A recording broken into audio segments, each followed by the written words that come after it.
ویدیو رو اول با هم ببینیم. این مرد بعد از 7 سال گیاهخواری گوشت خوردن رو امتحان کرد. واکنشش بعد از اولین گاز دیدنیه. Okay. I'm not sure about this. Well. It's so good. What sauce is this? Just a steak sauce, yeah. Like a steak. Oh, that is even better. What have I been doing for 6 years? من 12-13 ساله که گیاهخوارم.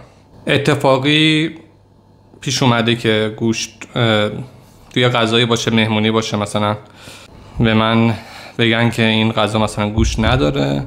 تو این مدتی که دور پیش اومده و با گوشت داشته باشه و مثلا توی باقالی پلو چیزی که گوشت باشه زیر دندونم بره. اصلا خوشم نیومده از مزهش، اصلا به هیچ وجه. حالا تا متوجه شدم که قورت که ندادم انداختم بیرون، اما اصلا چیزی نبود که بگم منو هیجان زده کرد، دوست داشتم.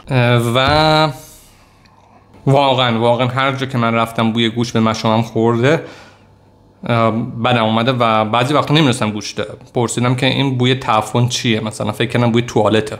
خب بوی جنازه است دیگه، یه آدم ادویه مدویه هم بهش میزنن که درستش کنن. به نظرم این ویدیو ساختگیه و اگه ساختگی نباشه اصلا نمیفهمم چرا یه آدم باید اینقدر هیجان زده بشه. نظرتون رو بگین.